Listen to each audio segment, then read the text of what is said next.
myself to have the kind of intuitiveness that Sherlock did. So here's what happened. He was walking down the street and he saw a kid that was asking for money, and he gave him some money, and the kid looked kind of sick, and he was like, "Hey man, like what's your whole thing?" And he was like, "I'm suffering from EB." Fast forward, they're writing the campaign website. They're like, "God, what can we put on here? We've never done any charity work." And they were like, "Remember that one time we were walking down the street and there was that kid? What did he have?" And here we are. That would make this the most honest thing that's ever appeared on one of his pages.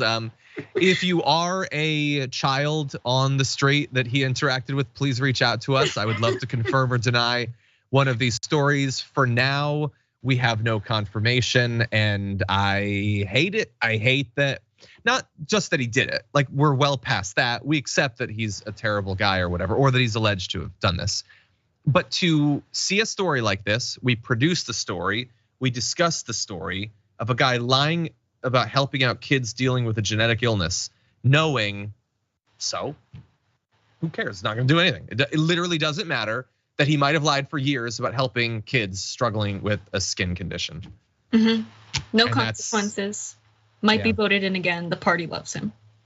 I am assuming they will get a different Republican in. I really hope that they choose a different Republican and it still flips to the Democrats because of this lingering scandal. But it's entirely possible he could just be in government for the rest of his life despite all of this, and that just sucks. Really sucks. He's pretty clear about his strategy too. Like they were like, "Didn't you lie about all of this stuff?" And he was like, "Well, I lied about it when I ran in 2020." So his strategy is, if I keep getting away with it, I'll keep doing it. Yeah, and that's also kind of honest. Okay, unfortunately, that is all the time we have for this episode of the Damage Report. Thank you so much, everyone, for watching. Thank you, Jessica, for joining me and helping me to unleash the news. I appreciate it.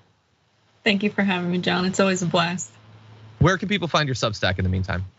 Substack KA Burbank. Awesome. And bear in mind that Jessica appears on basically all of the TYT Network's content throughout the week. So I know you're recently on the watch list. You appear on Indisputable and all that. So everyone check those out and you might see her pop up on one of those shows. That said, that's all the time we have for our show today. Thank you, everyone. Members Hangout is coming up in just 34 minutes. So I hope to see all the tier 3 YouTube members there. Indisputable is up next. Also today's Thursday.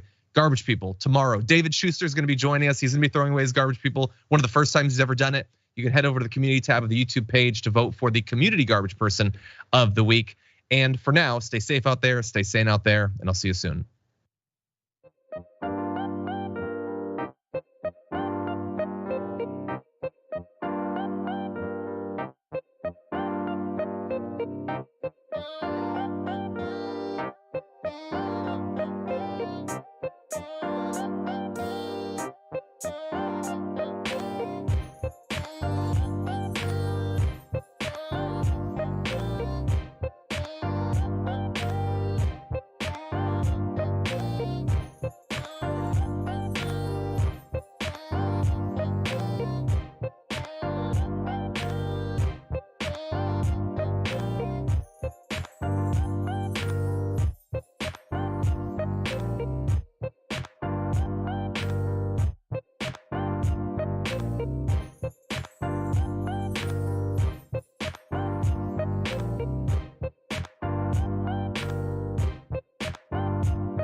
Welcome to Indisputable. I'm Sharon Reed in for Dr. Rashad Ritchie today, and we have a wonderful co-host, sense of humor, great insight, Francesca. She's laughing. Don't laugh, it's true. Francesca Fiorentini. And I was just joking with you before we started the show that, you know what? It's a name that's like Oscar worthy. It really is. You're so sweet. Yeah, it's a name that's so ridiculous that the sketch comedy group Kids in the Hall used to have a character named Francesca Fiore that they would make fun of because her name was so ridiculous. And my name is even more ridiculous because it's got the intini. Anyway, Sharon, I'm so glad you're here and to be on with you. And yeah, there's a lot to dig into, I know. Yeah, a lot to dig into. Great mood lighting, by the way. We're gonna begin though, Francesca, with an update. A teenager knocks on a door, simply looking for directions. Sounds simple enough, but he's shot. And now the man who shot him is getting paroled, getting a break, if you will. Let's remind you how we got here.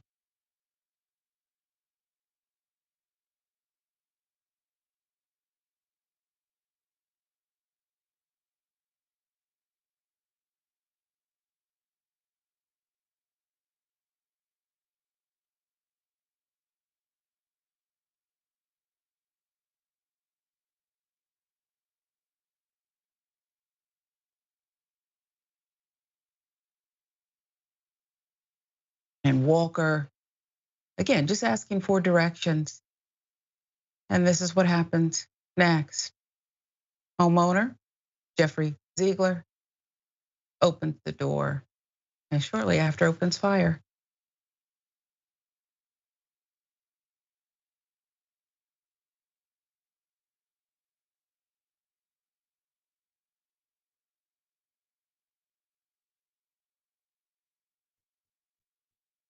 Takes off running. Mr. Ziegler. All right, so there you saw Mr. Ziegler convicted, shooting the teenager who just knocked on the door looking for directions. Again, the teen, Brennan Walker, shot by the homeowner, Jeffrey Ziegler. Brennan Walker was then just 14 years old. He thought, well, I'm in trouble here. I need to figure this out. The Michigan man, Jeffrey Ziegler, shot at him with a shotgun. Thankfully, Walker was not injured, but the April 12th, 2018 incident still sticks with him psychologically. He has since graduated, the victim in this case, from high school, started college at Florida Memorial University in Miami to study biology. He escaped bodily harm, but psychologically, again, it's still with him. This month, Mr. Ziegler has been granted early parole, much to the outrage of Walker's mother, Lisa Wright. She received a letter from the parole board saying Ziegler will be released on or about April 11th. State Department of Corrections confirming the parole board interviewed Ziegler, greenlit his release. The MDOC says he's been largely misconduct free while in prison, disciplined only once for being out of place. Kind of like the victim in this case was when he knocked on that door. Details of the incident: on the day of the shooting, the then 14-year-old Walker woke up late for school, missed the school bus. He then started walking to school, but somehow got lost in the subdivision as he attempted to trace the route the school bus would take on the way to his high school. Walker did not have his cell phone at the time because he was on punishment. Realizing he was lost, he knocked on the doors of nearby homes. The first homeowner gave him some directions, but he got lost again.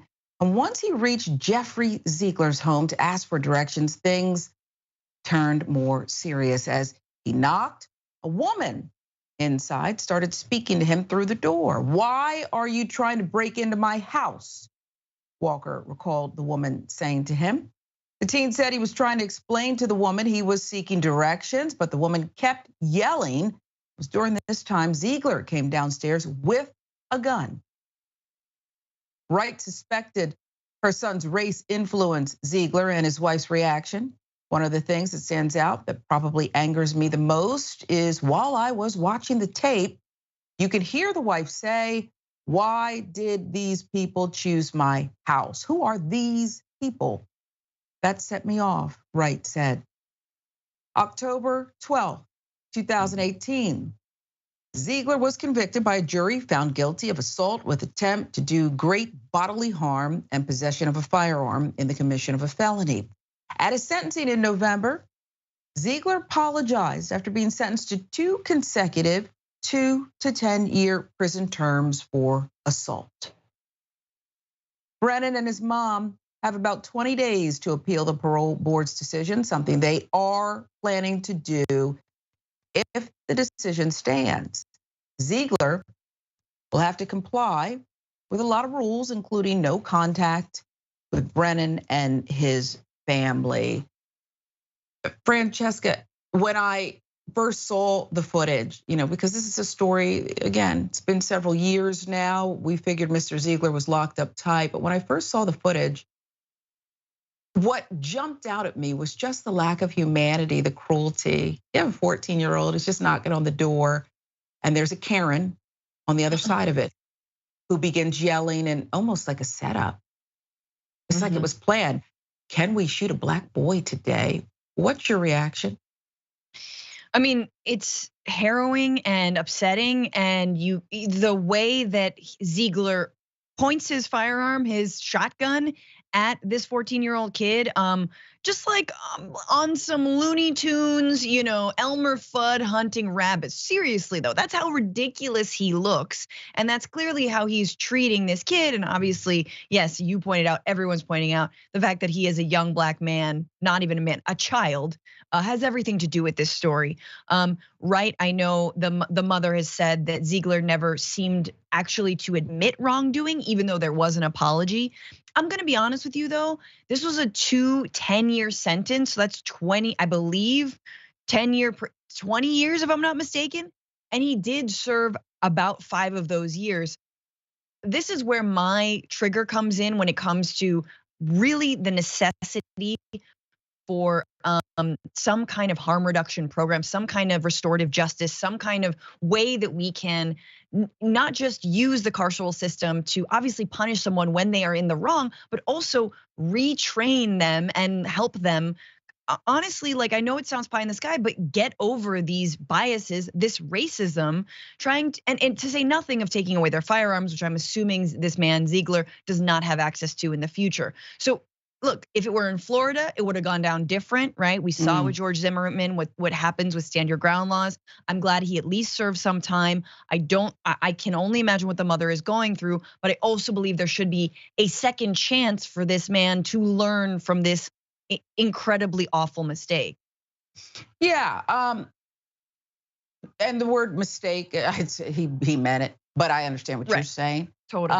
And right. There's several things that jump out at me. You're probably right. The sentence was 2 to 10 on each count or something. So after about 4 years minimum, so he probably served what would be standard, let's say, with only that one infraction behind bars. But at the same time, here is a man filled with hate. We can pretend that, it was a little bit misunderstanding, breaking in, get out of here. And what about the wife? Okay, it's very trashy, sick, prejudiced behavior.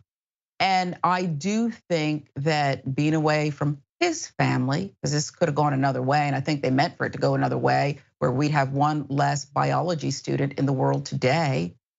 But I think that I would like to see him have a bit more sentence on the outside, if you will. I think he should have to be immersed in something that surrounds him by other young biology students, if they can stomach him, quite frankly, because I think you're right. Not enough remorse. And I'd like to talk and maybe get your take on how the system treated this mother. The victims, oh yeah, them. Yeah. What about that? They get a letter, oh, by the way, here's our decision. Shouldn't they have been notified? And we don't have that reporting so that they could weigh in? Like you said, an apology. Sorry, I shot at your son. So what do you think about that?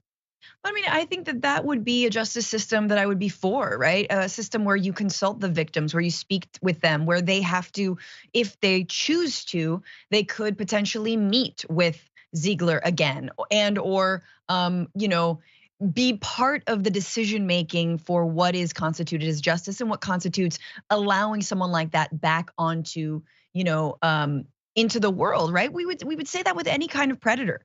We would say that with a sexual offender. We would say that with a rapist. Sadly, we don't do it nearly enough, right? When it's attempted, like this was attempted murder, we don't do enough to make sure that they're not necessarily going to recommit. But again, I would definitely like to listen and hear from the victims. I think you're right about them being part of that decision. Yeah, that part, and the fact that this young man who was on punishment like a lot of 14-year-olds, right. But at the end of the day, he needs some support here. As he, again, not physically harmed, but mentally still fighting with this PTSD, he deserves some deference here. So it's a story we'll keep following, and we'll report on the family's appeal. They plan to appeal this parole decision that's in favor of Mr. Ziegler. Now, this next story, the irony. You're a prisoner in a Russian prison, and I think it was a work camp, the toughest kind. Something about trace amounts of, cannabis or something. Brittney Griner is released, she's home, and she wants to play ball again. She's ready. She's ready to play ball. And let's remember why she went to Russia. She went to Russia because they don't make enough money here based on their talents to support themselves. So after a harrowing year, Ms. Griner finally returning to the court, but she's going to take a pay cut to do it. After 9 months of wrongful detainment in Russia and that prisoner swap, ESPN is reporting she signed a 1-year contract with her team, the Phoenix Mercury. Sounds wonderful, right? We want to see her back in action. She is a fantastic player. But according to Business Insider, Griner's $165,100 contract is a 32% drop from what she could have been offered last season, which she accepted, right? So she had the deal, and then unfortunately, what happened? She got detained in Russia. She accepts that deal last year so the team could re-sign Diana Taurasi, the WNBA's all-time leading scorer. She's a game changer, an impact player, nothing against her. Griner, a 2-time Olympic gold medalist, 6-time WNBA All-Star, had been making close to the max possible salary for 3 seasons prior to her detainment, eligible for a $234,936 supermax this season, and that's the supermax in the WNBA. While it's notable for Griner to take a pay cut in order to bolster her team's roster, it obviously points to a larger issue with the WNBA. According to Just Women's Sports, Griner is only one of a handful of pro women's basketball players that are taking pay cuts this year to boost their team's talent or create what is colloquially known as a super team. This is how they get there. In this economy, it makes sense that even all-star athletes have to bite the bullet when it comes to financial negotiations. But for what it's worth, the WNBA's league salary cap this year, $17 million. NBA's league cap sits at a cool $134 million. WNBA has long been trying to gain pay parity with their male counterparts, incremental success, inching them closer, and we do mean inching. 2020, WNBA signed a contract with the Players Union that offered a pay increase, fully paid maternity leave. Oh, okay. And a revenue split between the teams and the association, of course, still a very long way to go. So there's just so much to unpack here. She's doing what is somewhat normal, Francesca, right? In the league. I take a dip here. Hopefully I'll get it back at some point so I can keep this super team together. I mean, really? Diana Taurasi is not the one who was held over in Russia. It's insane to me because, and I know you might think it's callous to capitalize on the fact that you were in a literal Russian prison, maybe a work camp, to then be like, hey, come back to the States. Maybe your star is risen. There's some sponsorship deals. You're kind of a big deal. You're gonna get interviewed. Like you would imagine there would be, if this were Steph Curry, he's coming back to the States even more of a hero than he already is, right? Like so that's number one. And number two, look, can we talk about let's talk about a lack of parity. The average salary for the NBA is $9 million. You're talking $150,000 a year less than. And have you ever seen like NBA players be like, well, in order to get Klay Thompson like back on the team, you're gonna have to take a cut. Is that cool? Steph, are we gonna do this, Warriors? Like, yeah, that's fine. No, nobody does that. You use it to bargain against one another. You and your agents, are obviously in bidding wars. And if not, you go to another team. And it's just more broadly the lack of investment in women's sports in this country. For all that the right yammers about how much they care about women's sports, we know it's BS. We know it's just anti-trans crap. And we know that they really don't care about women's sports. And if they did, there would be those deals. A lot of look, they're dirty capitalists, right? They're like, well, but nobody watches it. Why does no one watch it? Because you're not sponsoring it, because you're not airing it, because you're not licensing it, because you're not putting these players in our faces. And if you treated them equally to men, you're damn right people are gonna watch and follow. Yeah, I think you're bravo. And here's the thing, Francesca, they have a good fan base, okay? My dad lives out there, my stepmom, they go to the games, but there's people who travel with the team. This WNBA team is loved. But now that she's back, don't you think that there's gonna be even more people? Raise the ticket prices. I read where Deion Sanders took over for the, University of Colorado, I believe it is, correct me if I'm wrong. And already, even for spring practices, scrimmages, whatever, they're seeing an increase, okay? And people and fans who are buying tickets and the like. You're right. If it were my agent, I wouldn't have any problem. I'd say, look, when you sell this deal, lead with the work camp. Let's start there. Lead with that, play on their sympathies, because I deserve it. I'm the only one that was over there detained in a political pawn, right? Yep. And you're right about Deion Sanders and Colorado head coach. Yeah, exactly. Yeah. No, it's incredible to me, and I really hope. I'm glad they're unionizing. I think that's really important. Look, it's no industry is safe from this push from workers, and WNBA players are again part of that. What we hope, I think, is like a revolution in how we're treating people who put in the work. Yeah, and you mentioned the right, because the other thing I thought about was, listen, $165,000 is nothing to sneeze at. That's good money, but we're talking about relative to the game and the talent. Some people believe that the NBA players who have been supportive of the women need to speak up, do more, even break off some of their money. Who knows? I don't know how you feel about that. I'll give you a last word before the break. No, I mean, I think you're right. I think that, look, it's nothing to sneeze at, but like, again, we have to look, same thing with in Hollywood, right? Yeah, Angelina Jolie makes millions and millions and millions, but if Ryan Gosling is making 3 times as much, we should probably search for parity. And ultimately, like, no one needs to be making that much money. That's my final thought. Let's spread the wealth, is what you're really saying. Yeah, but, exactly. Yeah, well, I agree. Francesca Fiorentini, I just love it. I want to say it over and over again, okay? Again, it's like, should be, on billboards everywhere. We love you, Rebel HQ contributor extraordinaire. Much more indisputable when we come right back. I'm Sharon Reed in for Dr. Rashad Ritchie.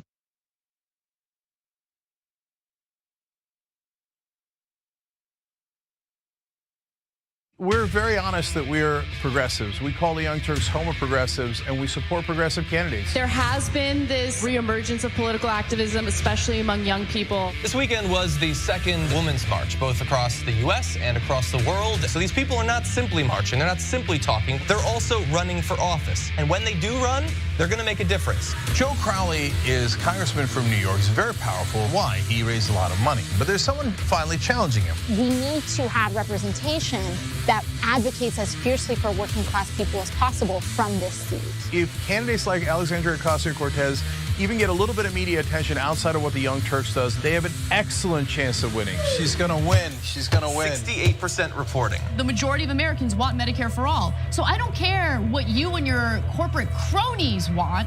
What I care about is what the American people want. We believe in total change. Everything runs on donor money. And that is what we will fight, and that is exactly why they don't like us. We're having fun, it's election night. Alexandria Ocasio-Cortez has defeated Joe Crowley. Here we go again. Ladies and gentlemen, we got him. Down goes Crowley. Down goes Crowley. Down goes Manafort. Down goes Cohen. Populist left wing with a gigantic victory in Mexico. Senator Gillibrand, you have made a pledge to no longer accept corporate PAC money. Women came out in record numbers in the primaries. They said you'll be lucky to get one candidate. We now have 12 that have won their primaries. Bezos and Amazon announcing that they are going to go to a 15-hour minimum wage. We're making progress. Let's keep going. Many of these women made history. The biggest victories, all women of color. Rashida Tlaib and Ilhan Omar, Sharice Davids and Deb Haaland. For a long time, we have not had progressives in power. It's going to be something to behold. I got pulled in. They told me, hey, listen, Cenk, we're insiders. We are the establishment. People in Washington tell me that they're concerned about your tone. We think that there's a better role for you, and it's not in 6 o'clock. The problem with the mainstream media is they're desperate to get access. They don't challenge the government. They don't challenge power. We're supposed to challenge the government. That's the role of the media. Components that corrupt our politicians, I think, also corrupt mainstream media. It's really difficult for cable outlets to talk about things like income inequality, wealth inequality, when the advertisers that are funding their shows are the same corporations that want to ensure that the same system continues. People watch digital media or new media, they get a completely different message. They focus on the issues that matter or resonate more with the constituency. We need to know one thing. Is the corporate media incompetent? Corporate media, I can't hear you. Establishment press, where are you? I can't hear you. But the media's position I am clear on. Everything is pro-war, so everything is just framed that way. In this case, I mean, war is inevitable, right? I mean, the defense contractors should get a couple more $1 trillion. You ready for the stunning results? Only 6% of people say they have a great deal of confidence in the press. Wakey, wakey, okay? Progressives don't like the media either. You know why? It's the corporate media. Corporate media sounds like a conspiracy. Wait. Who owns you? Multi-billion-dollar corporations, public corporations. Right? You have to do corporate media because corporations own us. Yeah, that's how it works.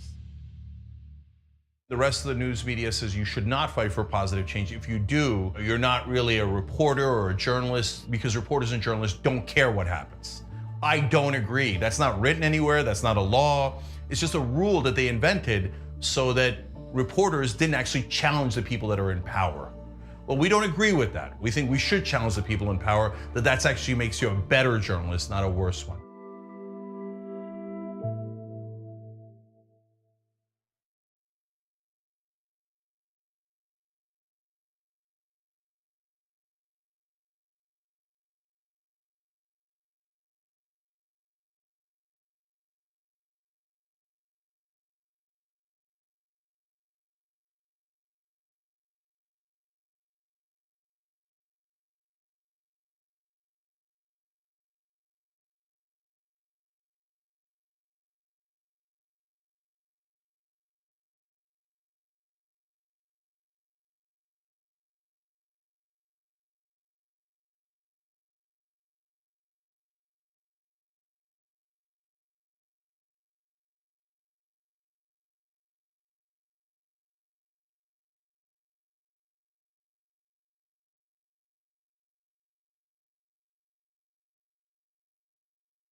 Welcome back. I'm Sharon Reed, and for Dr. Rashad Ritchie, Francesca Fiorentini is with us today, Rebel HQ extraordinaire, our co-host.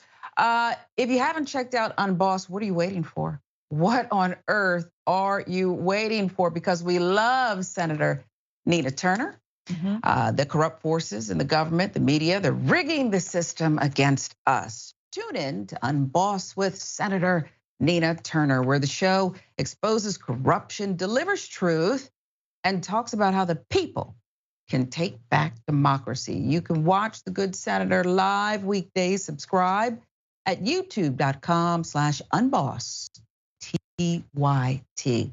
I just love her. Some of your comments now on the black teen shot and the man who is now released, or he will be. He's set to be paroled in about 20 some days. The family will appeal. Here we have Mickey C, the silver-haired dragon, saying attempted cold-blooded murder. If that hateful, violent racist was afraid at his door, what was his excuse for shooting? at a fleeing child, aiming at the disappearing bag. Yeah, if you're afraid on the other side, why open the door? Why did you even open the door and find trouble on the other side? YouTube now. Susie B says the woman should have received some kind of punishment as well. I agree. This Karen was the one who apparently, stirred and spurred everything here. So why should she escape like so many Karens have before? Couldn't agree more, Susie B. You're onto something. YouTube member about the Griner pay cut. Again, the WNBA superstar is back on American soil to be treated like an American, less than as a woman, taking less money, a pay cut, so one of her teammates can get a max deal. Jessel me posts this. Some martyrs are valuable, so let's call it a super team. Okay, money person. Woke Dragon says she made $325,000 in Russia. That was 3 times what she made here. Well, look what she got for it. Okay, yeah, I think okay. Let's go to Twitch. Black teen shot at. Yeetwood Max says this was a lost child asking for help. They tried to murder him. He should be in jail forever. And I gotta be honest with you, forever's a long time, and I'm with you, Francesca, that I don't want to even pay for this. We can't lock everybody up. But at the end of the day, I need to know that you get it. And you're not gonna be bolstered by bloggers and people, far right, January 6ers, we'll call them, who say, attaboy, you did a great. Hey, we gotta know that you get it. And I'm not sure he does.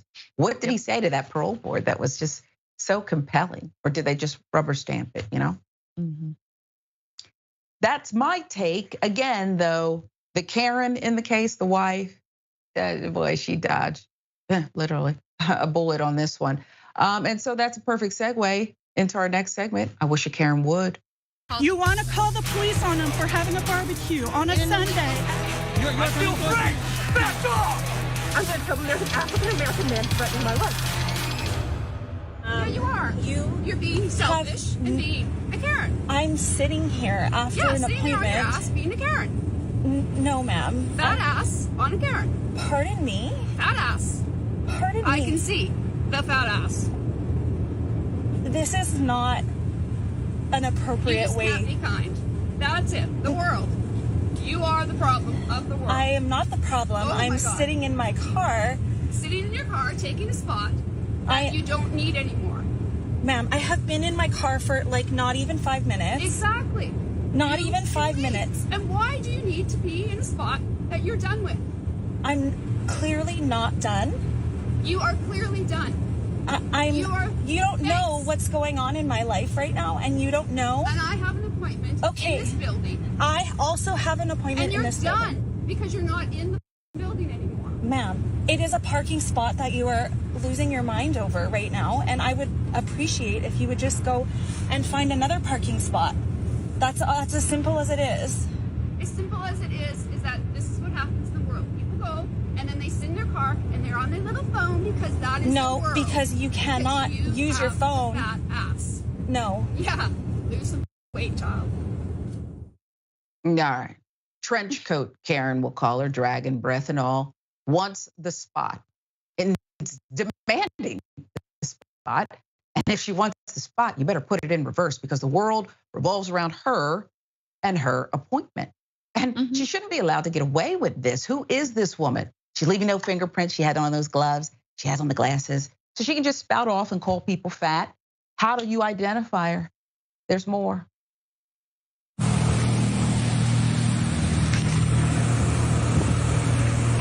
what? What are you going to do? I'm just recording your license plate because you're for what? A horrible human being. For what? It's okay. What? I haven't done anything. Yeah, ma'am. What have I done? You approached me in my car. And I asked you to leave. Because you want a parking spot. I'm not done yet. Oh, because if you what take have I a done? left right there. What have I done? You've been what rude. Have I done? You've called me names. I'm sure you're late for your appointment. Oh my goodness. You have issues. You can't handle that someone's called you. You have issues. I haven't done anything. I have done nothing wrong other than asking How many times in your life do you have this problem? Why does that matter? Why does that matter? What? Why does that matter? Is that your only No, I'm not. You're horrible. Righteous, seeking her own brand of justice. But wait, don't identify me. Okay, now I'm afraid. Don't get the license plate. They'll find out who she is. Francesca, we've all been frustrated. And come on, if we're being honest, and I don't want to speak out of school for you, but you've waited for that spot and someone's just taking their own sweet time. They're brushing their hair, getting some chewing gum out of their pocketbook. And you wish that they would, come on, you see I'm waiting here, right? Yeah. That's what I always do. And then I remember, oh wait, but when I was the one in the spot, I forgot they were out there too. But yeah, we can all get frustrated. But this Karen has to take it to the max like they always do. And indeed, Range Rover Karen, so perfect what she's driving, right? She's so fragile and like, oh, she's all just dressed to the nines, ready to get mad at anyone who stands in her way from her her like Botox appointment. Like honestly, this is just, it's just such like protected privilege. This is the worst thing that happened to this woman in years. That she couldn't get a parking spot. I'm driving a Range Rover and she walks up to this girl, this woman, and immediately starts calling her names. Immediately says that she's fat, that she has a fat ass. Excuse me? And of course, in these videos, it's always on the person filming, i.e. the person who's being aggressed upon, to remain calm. Notice that, because they're dealing with someone who's clearly unhinged. This woman's in the video, she's like, excuse me, please don't treat me like that. Please don't say that to me. You don't know my life. You don't know me. And yeah, I guess it's courtesy to back up and get, go, leave. But again, I'm sorry, you guys, when it's your spot, you don't owe anyone anything. It's your spot. You can kind of hang out. And you know what? In the time it took this woman to complain, she could have found another effing spot. So I gotta say, Karen, sorry, why am I calling you Karen? Sharon, nothing to do with Karen. It rhymes with I wish a Sharon would. I gotta say, Sharon, I feel like though that second video where she gets out of her car and actually confronts this Karen makes me very happy, because the whole time I'm thinking, how do you keep your cool, right? Like you need to get out there and get a little bit of, small justice for what has just been done to you. Yeah, I almost felt like the anti-Karen in the car was a little, too cool. And I think you're right. I think trench coat Karen was late for an appointment to remove some facial expressions. You only get 15 minutes. They start taking I heard you only get 15 minutes grace period. And then give your appointment away. Give your appointment away. You might lose $50. Again, that's what I heard. So she was upset, right? And probably some man she had a date with said, I'm not gonna go for a second date. Not that interested. And so, she decided to take it all out on the world, because that's what she can do. And it's sick. And I think you're right. I worry about people chasing after this kind of, but they're not even that crazy. For the most part, they're not crazy. They're just loud and ignorant. I'll give you the last word. No, she's just hotboxed in her Range Rover with her own privilege. When someone hotboxes their own privilege, that's what she's been doing. She's been sucking it in, and everyone owes her something. And you're just like, honey, you need to not stop. You get some fresh air, go on a walk. Yeah, I think it's wonderful, wonderful. God bless you. And I guess we'll see you sometime when you lose your job. We'll have an update on this one. I have no doubt. Yeah. We need more anti-Karens in the world. So take a look at this. You're screaming at employees at Walmart. Get out of here. Not racist. Yes, it is. No, it's not. The United States doesn't have an official language, jackass.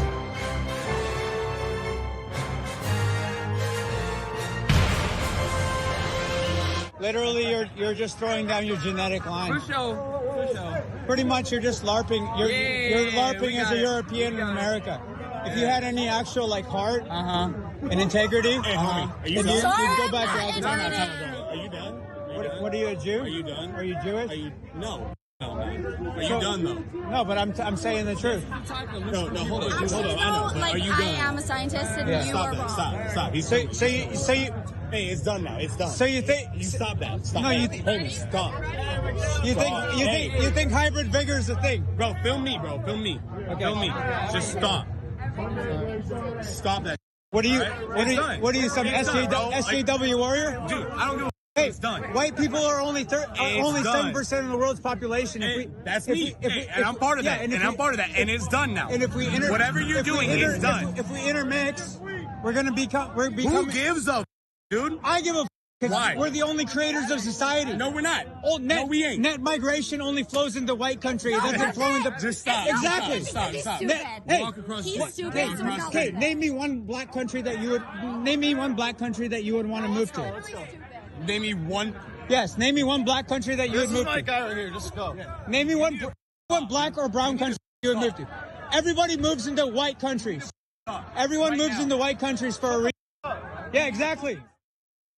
Okay, this is so vile. It's so high. I think I'll go out on a Saturday night and just be vile.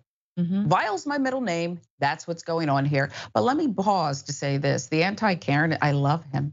I adore. It's like, right, I want to cast this anti-Karen in like High School Musical, The Reunion Part 2. I think he's just, the way he presents it just speaks to me.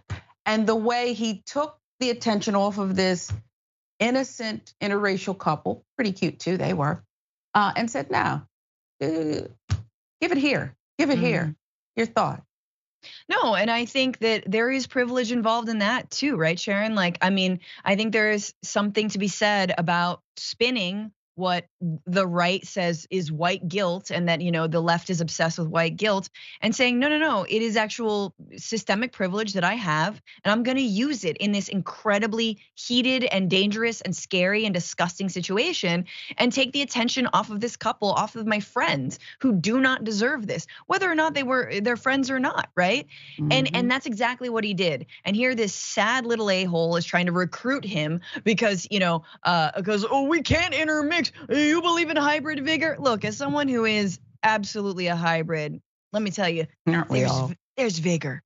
There's lots of vigor. There you go. So amazing that your master race is so put upon by the idea of mixing. Like, really, that's gonna like dim it for you. Also, final thought on this. I love racists and how they hate like intermixing and interracial couples, because do you know the last census shows that there is actually more white people in the States, but because we only conceive of people of color as the one drop rule, which is, let's remind ourselves, incredibly racist, developed by slave owners, that like we only see the people of color, that there's actually more people of color. But no, those people of color are mixing with white people. Ergo, there are more white people. What's wrong with this country?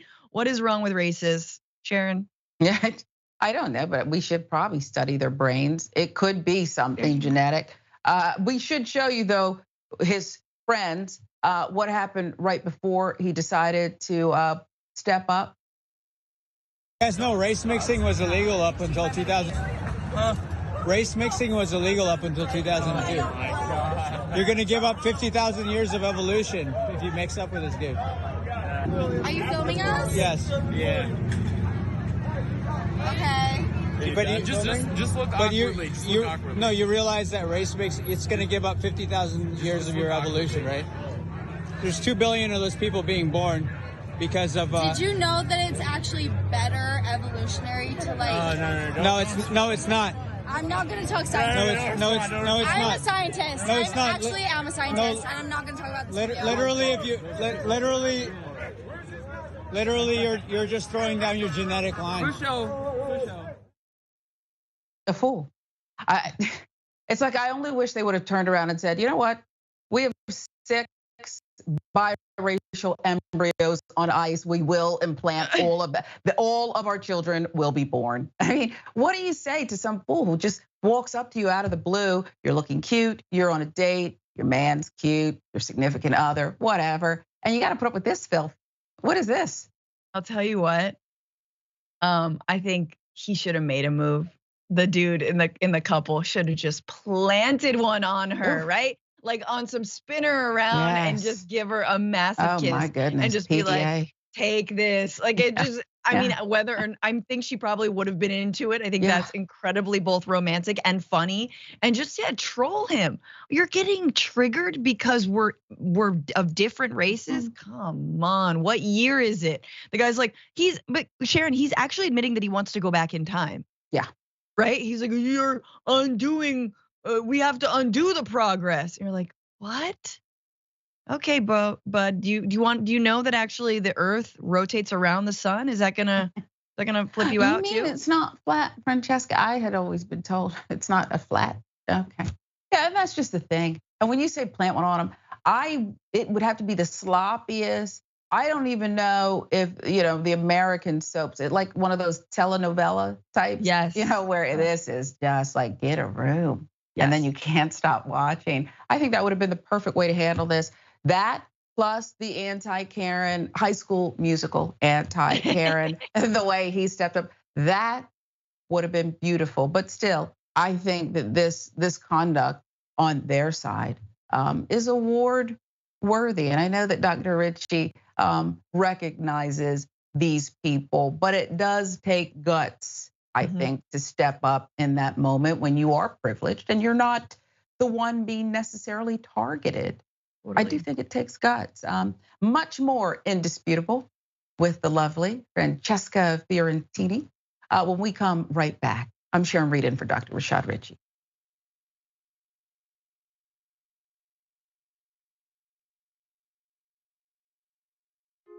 Hey everyone, Matteo Scarapore here, author of Black Buck, which is Shop TYT's first fiction book ever. I'm honored. So, Black Buck is about a young man named Darren who's living in Bed-Stuy, Brooklyn. He lives with his mom, he has his girlfriend, he has his best friend, he has his neighborhood, and his neighborhood has him. Darren's also working at a Starbucks in Midtown Manhattan. And one day, this man, real suave and good looking, comes in and asks Darren to give him his regular. But for some reason, Darren says no. This man named Rhett Daniels, who's the CEO of a startup called Someone, located on the 36th floor of the same building, is impressed. And he invites Darren upstairs, and then he extends an offer to join his elite sales team. Darren reluctantly joins, and he soon realizes that he's not the only Black salesperson there. He's the only Black person in the entire company. So he goes through hell and back in order to make it to the top.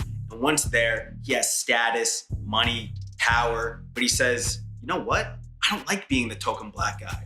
So he hatches a plan to help other people of color infiltrate America's tech startup sales teams, redefining what it means to be a minority in the workplace. This book definitely, if you couldn't tell, touches on many things that are relevant to this moment that we're all living in right now, but it's also connected to the many moments in history that have come before today. I hope that you read it, I hope that you enjoy it, and if you want to order a copy, go to shoptyt.com. Thank you, be well, and happy 2021.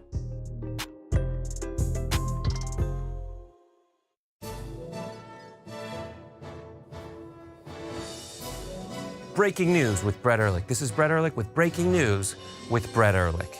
Bernie Sanders wants to break Wall Street, and he wants to break it real bad.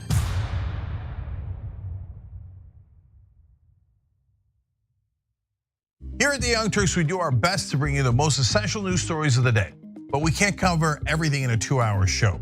And for the rest, I recommend Ground News. Founded by a former NASA scientist, Ground News uses a revolutionary system that analyzes where the news is coming from and gives you complete transparency on the potential biases these sources may have. That way, you can read between the lines of media bias and break free from the corporate media agenda. In arming you with the context and transparency, you'll have everything you need to think critically about the news and build responsible media literacy for yourself and others. With Ground News, you're not just mindlessly consuming the media, you're part of a movement that is working to hold them accountable and get straight to the facts. Break through the filter bubbles, the propaganda, and the bias, and subscribe to Ground News today.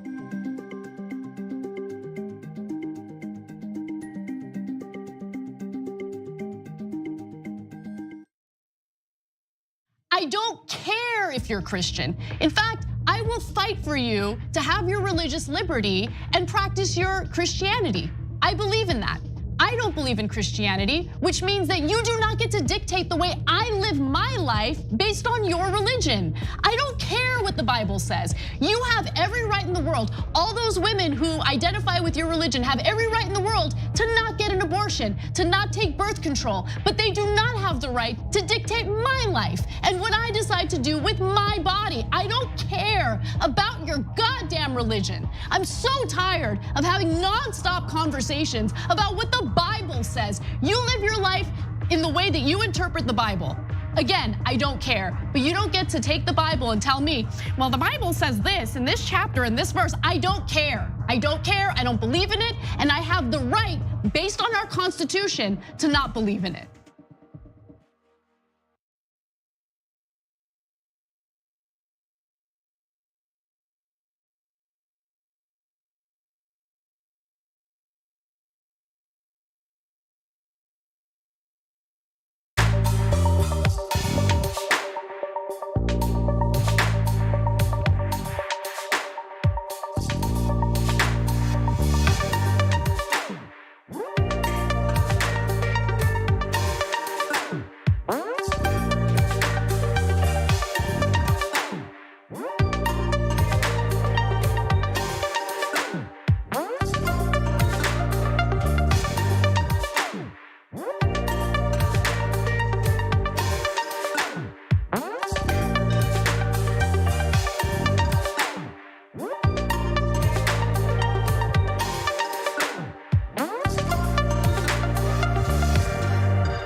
Welcome back to Indisputable. I am Sharon Reed, in for Dr. Rashad Ritchie. Francesca Fiorentini is our special co-host today. Love having her here. Just some housekeeping. J.R. Jackson, the watch list. Don't forget to tune in. Shares his take on the stories you should be paying attention to in news, politics, culture, current events, sports, and more on the watch list. Check it out after Unboss with Nina Turner. Subscribe to the show. Watch live daily, 5 p.m. Eastern, 2 p.m. Pacific at youtube.com. Watch list TYT. JR always has such insightful comments. We love hearing from him. Now some more of your comments. TYT member Lynn says about the anti-Karen. Wow. I think that's the first time I've seen a Karen calling her victim a Karen. I was confused when I first saw the video in the production meeting this morning because she kept saying Karen, Karen, Karen, and calling her fat. And I figured, this is weird. And as it played out, we saw who the real Karen was, who really emerged there. So I think you're actually right, Lynn. And then Lynn also says, I love that anti-Karen had on a troublemaker rapid shirt while speaking to the Karen. He did. Absolutely, he did. So yeah, and you know what? The costume change or the outfit matters in this case because you're speaking and using your voice, but also how you present. I think that was a powerful tool as well, Lynn, so thank you. YouTube, also about the Karen. Alicia Lynette says she had an appointment, but it seems like she is running late and wants to make it someone else's problem. Well, don't they always, Alicia? Don't they always do that? Because the world revolves around them. So if they're having a problem, we all have one. And they insert themselves into our lives. Sem Perfy Patriot says, she mad because her hubby Jeff left her for a lady that's, wait, why else keep bringing it up? Okay, I think he's saying that, yeah, listen, I don't think we should talk about anyone's body, but since she was talking about someone else's body, I think you could be right, Mr. Patriot, that perhaps her husband did leave her for perhaps more curves. There you go. Who could blame him with that attitude, right? Antica or anti-Karen Arden Wolf says, oh no, the black guy is handsome and has a girlfriend. Jealousy mode actor. He was cute. He's so really cute, yeah. I fight him in my High School Musical reunion part 2 as well. All right. And one more for you, Twitch. TYT member, agnostic sister, my fat ass would have gotten out and sat on her. Yes. And maybe that's just to calm her down. Just like, you're a new mother, you swaddle a baby to calm them down. And maybe if you just plop down, shut her up. Yeah, you sit down. Right. Go night-night, Karen. To reflect night-night. Okay. Go night-night. Night-night. You missed your appointment. So there's that. We appreciate all of you. We appreciate your comments as well. This has been in the news lately. Black television anchors behaving badly. Are they though?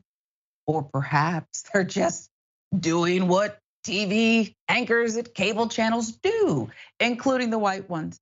Perhaps you've heard Don Lemon, CNN, infamous comments towards Nikki Haley's age. TMZ has reported Lemon is on thin ice now with his network. CNN was communicated to Don in no uncertain terms the next time he insults his co-host or creates a toxic environment on or off the air will be his last with the network. Because CNN doesn't tolerate that, and neither does ABC. They run a tight ship. TJ Holmes, recent outing at ABC for, being a distraction, misconduct, along with his co-anchor and now girlfriend, okay? Stop calling, by the way, the paparazzi to come meet you in Mexico and kissing each other. We're done. We're beyond the story. But anyway, TJ and Amy ousted TJ. Really, they dialed in on him and alleged workplace affairs. He had to go because it's conduct unbecoming.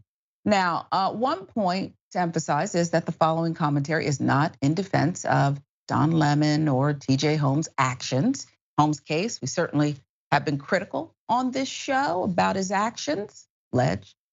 But the threshold of misconduct that it takes white anchors to get into trouble appears to be much higher than their black counterparts. In terms of toxic workplace, well, these two come to mind, don't they? Right? Tucker Carlson, Sean Hannity. We previously reported the two discussing trying to have a Fox News reporter fired in November 2020. What was the infraction there? She publicly pushed back against the lie, President Donald Trump's election lies, according to a new court filing. I mean, they had the text messages, and these two wanted her fired. ESPN. Chris Berman, once an institution with the network's NFL coverage. Okay, Berman had allegedly left a verbally abusive voicemail to Jemele Hill, and he asked his network at the time, executives, to force her to apologize for commenting about his lack of hair. You big baby, this is how sensitive he is. It was about his hair. She says a lot of strong things. I happen to agree with many of them, but he got angry when she talked about the few sprigs left on top of his head. And he said, she better apologize. Network execs only stopped pressing Hill to do just that and apologize after she sent them the abusive voicemail.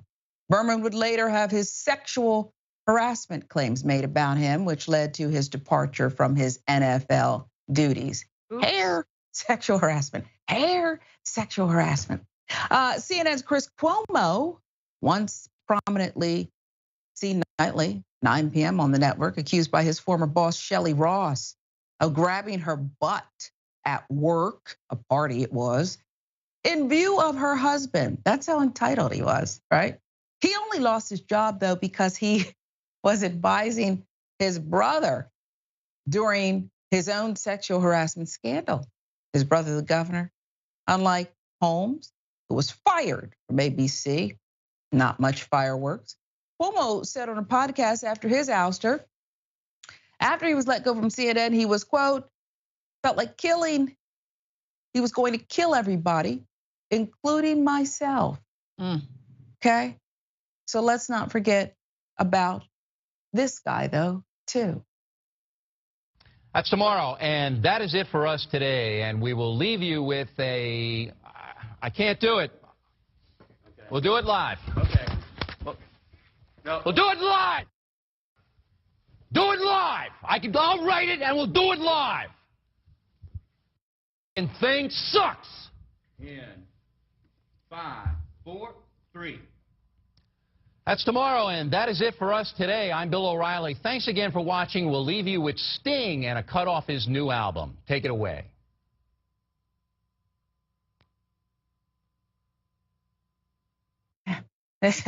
How phony is phony, right? We'll do it live, okay? And that's not a one-off. It's not a one-off. Listen, Don Lemon, TJ Holmes, all of this, it's too much, right, Francesca?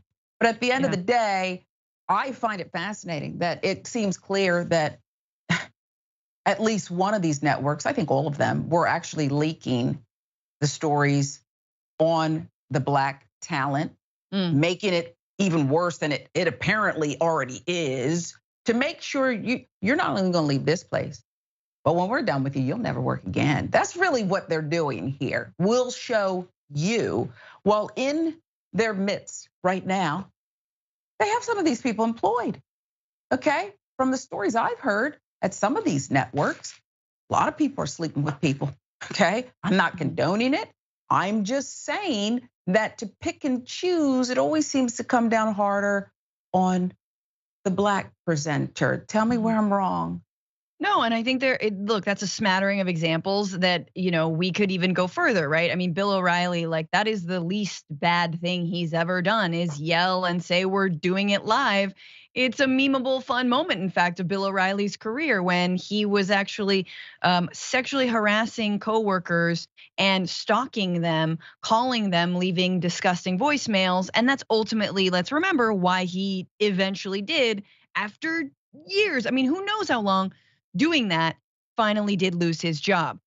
So again, we need to be careful about not doing apples to oranges here, but it definitely seems like, look, a comment from Don Lemon about Nikki Haley not being in her prime, and a consensual relationship that TJ Miller had with a coworker, compared to stalking, compared to harassment, compared to hoarding and lording people's jobs over them unless they sleep with you, that is very, very different. Jemele Hill is a perfect example, right? You have someone who made fun of a dude's hair, gets, like who do the executives jump on? They jump on her, and then oops, lo and behold, dude has been like sexually harassing other people in the workplace. You want to tell me that ESPN didn't know that he was doing those things before?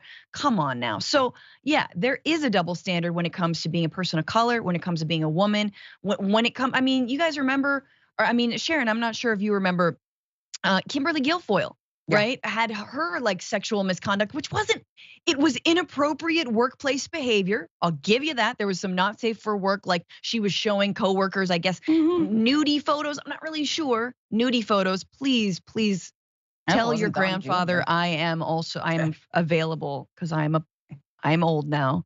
No, but like, and yet that's the same workplace when like all of this other misconduct was going on. Come on now. So it is, yes, there is one way to be, and that is generally you can get away with stuff if you're a white guy.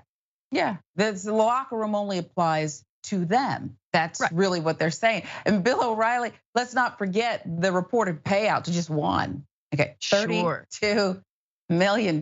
What on earth did you do or say? I guess, disclaimer, no admission, settlement, whatever. But I'm not giving you 32 cents, okay? Unless, I guess, you did something wildly inappropriate here. So I think you're exactly right. It just strikes me as rich. It strikes me as rich that, Don Lemon has got to be the worst to ever come through the CNN studios. I've never seen anything like it. And TJ Holmes has to be the most, unrelenting predator. He just is hunting women. And perhaps there is a measure of truth to some of that with both of them. I don't know. Okay, maybe I do, maybe I don't. But I just think that when you look at the television landscape and it's just pointed out in this way about these brown men, somebody's got to say something. So we did. This is indisputable. No, I'll give you the last word. Oh, I just real quick. I was just gonna say, to your point, look, CBS, according to like insiders, are saying that there's a rampant culture of basically everybody sleeping with everybody else, right? And nobody says anything about it. And that at the end of the day, the company ABC, even though they know, CBS, even though they know what's going on, they're gonna protect their own backs and behinds over anyone who's working for them. So I think that's the number one thing to remember is that they know what's going on, but as soon as they're outed about it, they're like, oh, okay, everyone's fired. Yeah, we have to launch an investigation now. Right. What are you investigating? Yourselves? You know? Ooh, look, emails I've received. That's right. Do the one that take a page out of NBC's book. They got one thing right. And sometimes I maybe peek at that morning show where the hosts are married. I peek at it, okay? This is Indisputable. I'm Sharon Reed in for Dr. Rashad Ritchie. Francesca Fiorentini is our co-host today. We'll be right back with much more.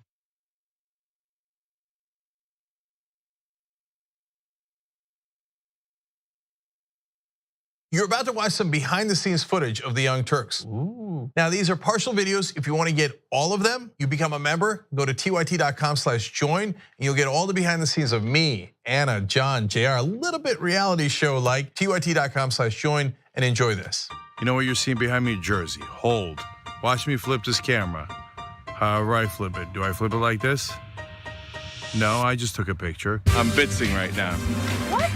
Behind the scenes. Oh, okay. For members? I don't have my face on. She doesn't have her face on, folks. Oh, that's JR's ass right there. You can't take 5 minutes off, can you? No, I can't, Johnny. Bye. I said it was live stream, but I was lying. It's not a live stream. It's just for members. Bitsy, this is my cat. You know what his name is? Kiki Cat. Animals are innocent. Control room and the insanity is obviously there. Right now, as you can see, I'm directing or tech directing. I'm so happy to be here. This is what like a Labor Day beard looks like for Cenk. Man, you're a Young Turks viewer if you recognize me like this. Oh, thank you. You are the one person in my life I would love to meet. What's going on, guys? This is a Bitsy or a BTS or behind the scenes with Hassan Piker, AKA Woke Bay. Oh, hi, I didn't see you there. I have finished my show, The Damage Report, and now I get into a really awkward time of the day. When I'm sitting, the control room is right there. So I can see Bart. And this is the Pittsburgh office, by the way. Referred to often as the boiler room. You see how it's ripped? Is it super unprofessional to wear that at a business meeting? Or am I like cool, rebel? I just finished doing the power panel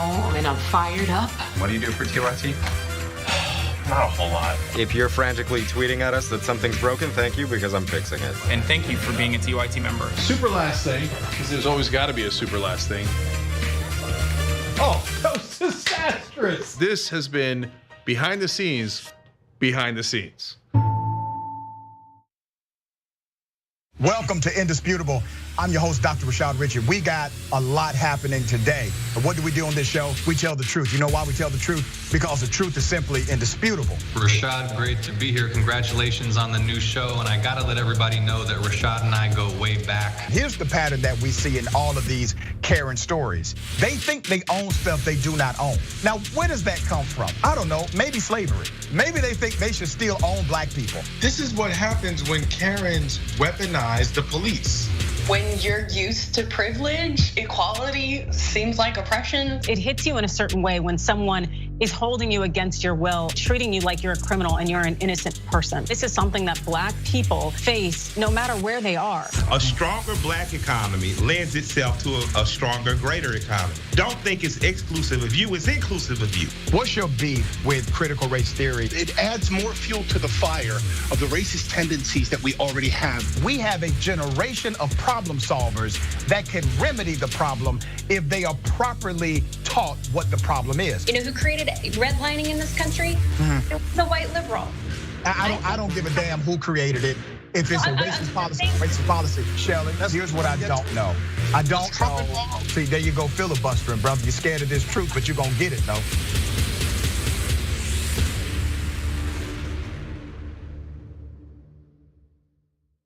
We've been around for about 20 years, and we have about 20 billion views. Am I proud of that? Hell yeah, I am. We put out 20 billion messages in a bottle. Have we helped to move now 2 generations, millennials and Gen Z, to become progressive? Yes, those numbers are real. We moved generations. Were we the only ones? Of course not. But we have been the largest online news show for now decades.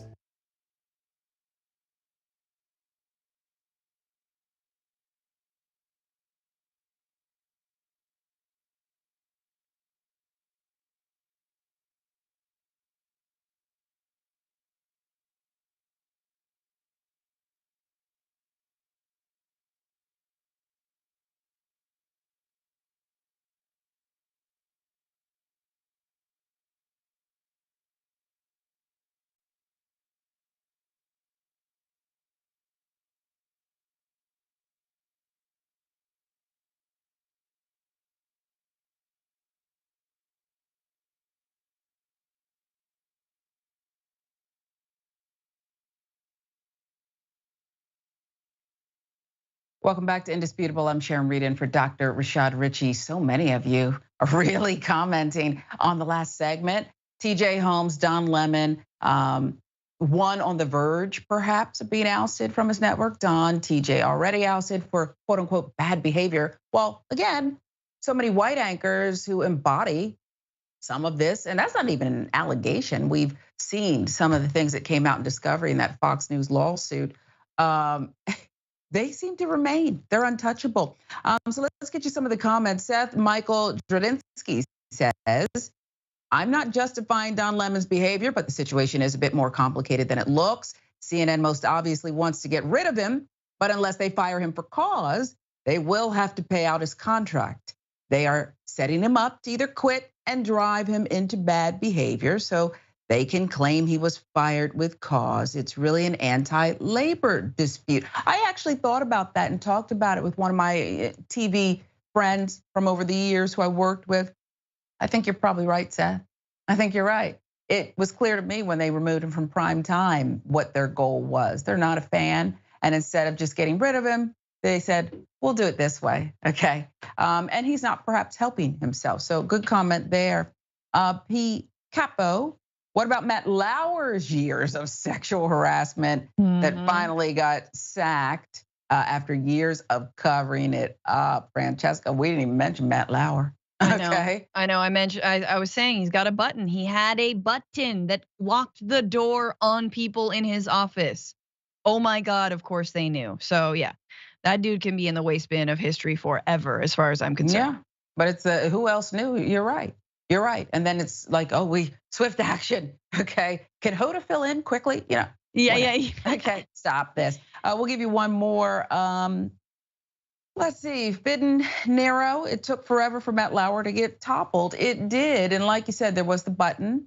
And it's funny because it took Matt Lauer, I don't know how long after he was ousted, but he got up the courage to, I guess, fight back a little bit. And he gave an interview saying, you know, something to the effect of like, well, I didn't rape. You know, I kind of just, I did some things, but not that.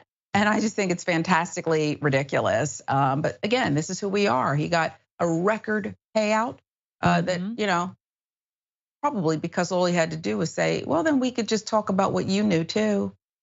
So they paid him. End of story. End of story. Just hire more women. Just hire women, you guys. We don't do this stuff. I'm sorry. And you pay us less anyway. All right. So let's be real about that. Hire more women. Model. Wow. It's a business model. You're right. If budgets are tighter. We'll save you. We'll save you money. It's sad, but true. Let's see. The former president who wants to be president again is, you know, I think he's got a broomstick he's riding on as well. It's not always Air Force, whatever they call the retired one. But he showed up in East Palestine. Donald Trump touring the Ohio town near where the freight train carrying toxic chemicals derailed. Mr. Trump decided to pass out. They need bottled water. And he passed out the Trump branded water. Okay. Is there really Trump branded water? Maybe. Watch this.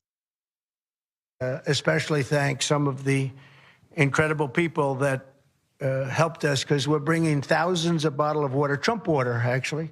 Most of it. Some of it we had to go to a much lesser quality water.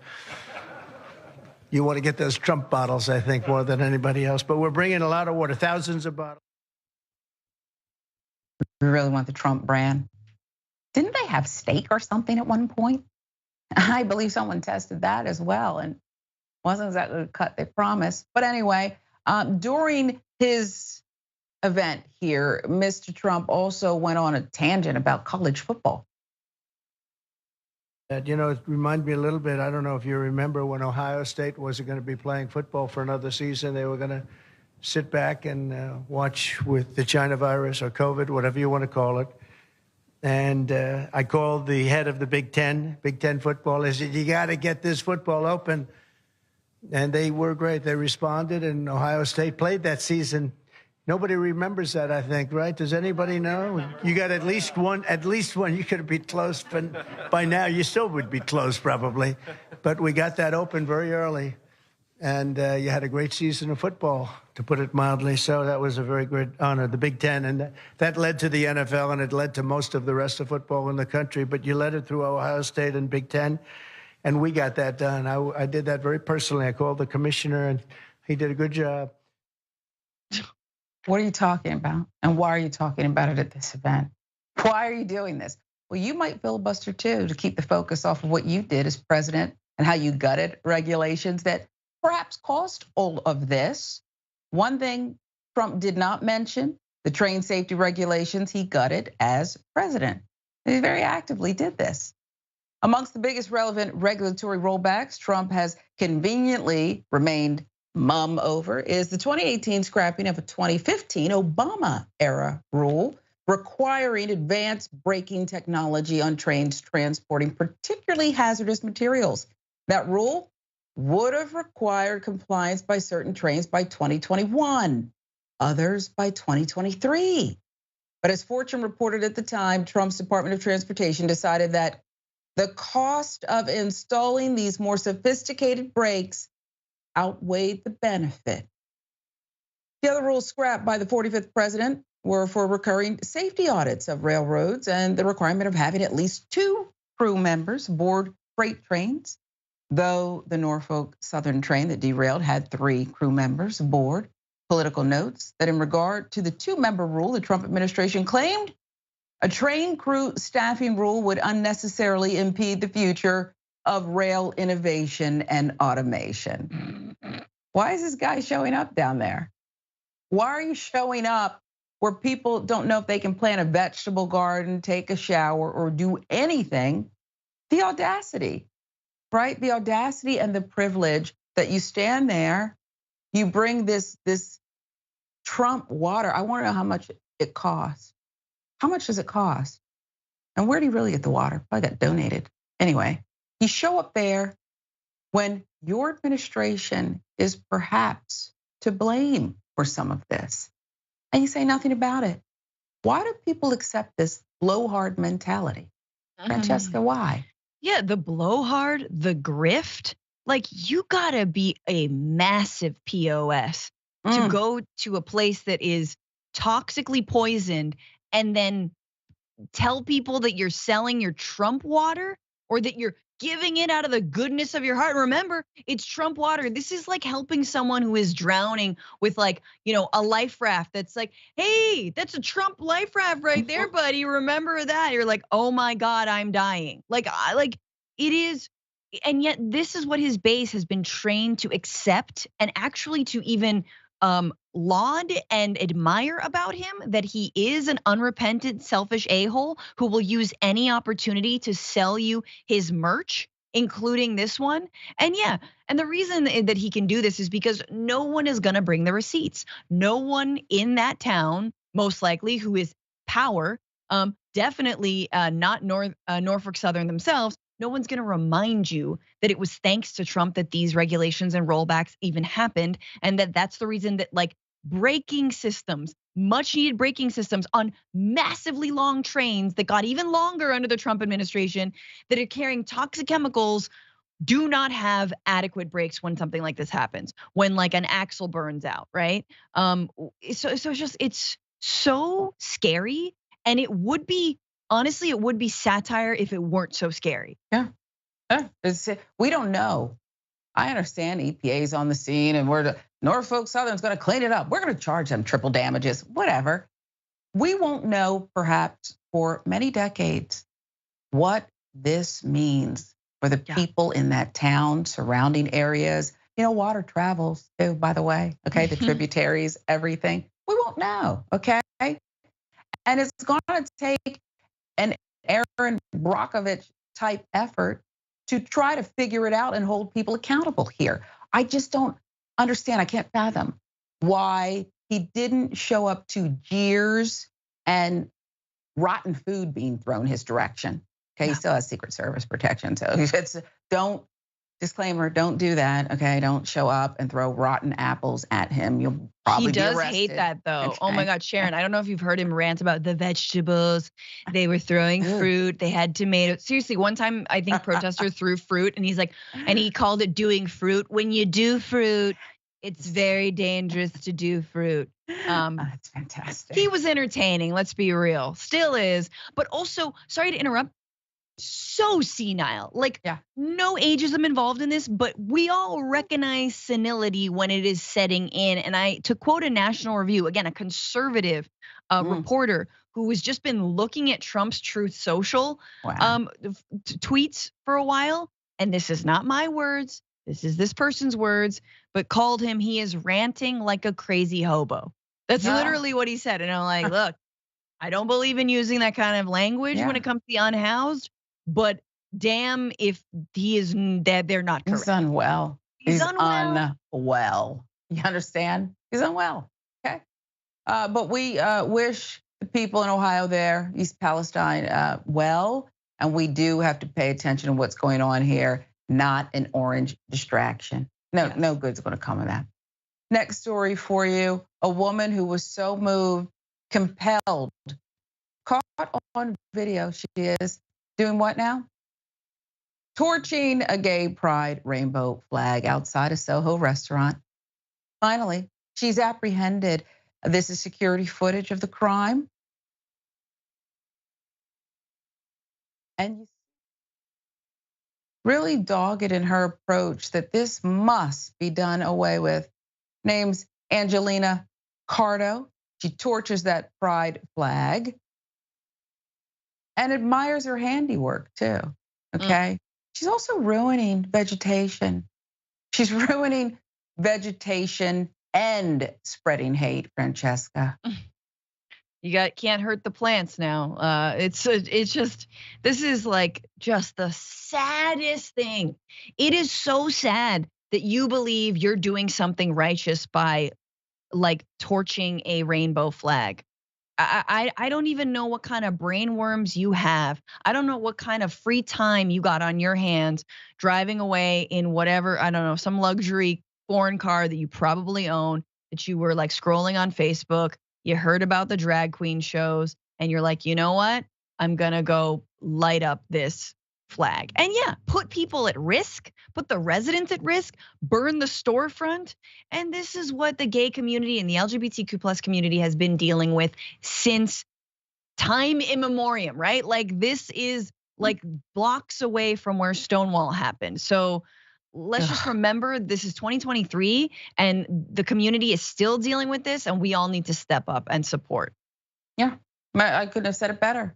And here we have this woman, and perhaps the brain worms are fairly active currently. They may still be active because the suspect, Angelina Cardo, age 30, was charged with arson, criminal mischief, both as hate crime. So they got it right for using that lighter to ignite the rainbow flag hanging outside Little Prince, a French restaurant on Prince Street. It was her third arrest in less than a month, according to police. And there was chaos at her court hearing. What happened? Well, she screaming her innocence Wednesday at a bizarre court appearance before she was led away in handcuffs. False accusations. Howled Cardo, who was held for a psychiatric exam pending a March hearing. It's all fake. Let me free. He is king. They're lying. Cardo yelled in one outburst before she was led from the Manhattan criminal court hearing. They're lying, Cardo yelled in one outburst again. This was her mantra, quite frankly. Cardo was also hit with 3 counts of criminal mischief, multiple graffiti charges for using a marker to scribble on a Manhattan subway platform, including a message, Jesus is king. She wrote that twice. The defendant, who appeared in a suit jacket and handcuffs with her hair up in a bun, scrawled the same thing on 2 NYPD vehicles, according to prosecutors. Very busy. Her defense lawyer described the hearing as an impossible situation, you think, adding he was not going to muzzle the defendant. The grand jury in her case was put off until March 22nd, pending the mental health evaluation. A replacement flag, we should tell you, celebrating gay and trans pride was hung at the restaurant Tuesday by City Councilman Eric Botcher, who represents that neighborhood. And I think that's the right thing to do. Get that flag up right away. Put it right back up. Replace it and show this is where we stand. She may, it appears, have mental health challenges, but her hate, nonetheless, because that's what it still is, very targeted, Francesca. Yeah, and I mean, sadly, those brainworms have to do with her take on Christianity, right? And the worst take possible, if you ask me, just the most extremist ideology, one that is actually of hate. And these are people who claim that their God is a loving God. If your God is a loving God, then you don't light fire to businesses. Then you don't have hate in your heart for gay people, right? Or is that not part of your loving God's, abundance? Does he not have love in his heart? I thought Jesus loves all people. No. Not if you're gay. Not if you're gay. So tight. Love it. Amazing. Jesus is king. Yee. Enjoy that. And that'd be, period. Okay. Enjoy your king. Yeah. Bye. Bye. And we're going to get you evaluated and get you taken care of. And the flag is going to fly. It's going to fly, fly. So let's go to the next story and have a little fun with this one. I like chicken, burgers, and everything else. I like fast food. It's not what I should be eating, but it's what I do. Pet peeve, though. And I'm in Atlanta, and I love this city. But when you roll up at a fast food restaurant, you look at the menu, you choose, usually by number, and you expect the food to be there. It's not like the menu's huge or wide ranging or it changes. There's not a special of the day. It's Popeyes chicken. You know what's on it and you know your favorites and you want to order those. But I want you to take a look at this. A drive-thru customer in Chicago showcased on TikTok. It can only be called the sorry state of affairs of their local Popeyes. Just listen. We only got chicken and chicken sandwiches. We have chicken tenders and nuggets, but we don't have no dipping sauces at all. We don't have no condiments at all. The only 3 sides that we have available is red beans with no rice, mashed with no gravy, and fries. The only ones we have is mashed and gravy, red beans, no rice, and fries. And if we don't have no cups or drinks. Say what now? Do you have chicken? This is incredible. Why is the sign still lit up? Is this a supply chain issue here? Okay, is it ham, no burger, peanut butter, no jelly? Okay, this is crazy. It's crazy. And I gotta tell you, I've had an experience like that before. Everything we asked for, not have it your way, it wasn't that place, just standard things off the menu. We ain't got that. We don't have that. She said mash, no gravy. And I understand on this program, Dr. Ritchie's very clear. You want to treat people with respect who are in the service industry because you know what? It's a difficult job. Sure. Made all the more difficult here, Francesca, because they don't have things that go together on the menu. Okay. Red beans and rice with no rice. That's what this I is heard like. This is like how one of my ex-boyfriends used to order Chinese food, where he was like, "Yeah, I'll take the chicken and broccoli with no broccoli." I'm like, "Bae, you need to eat your vegetables." It's just so funny. Like, but obviously it's not. That was like, first of all, that was like a 30-second monologue she has to do before every single order, which is a lot, right? Imagine, and the Karen videos that are coming off of when people can't get their rice with their red beans.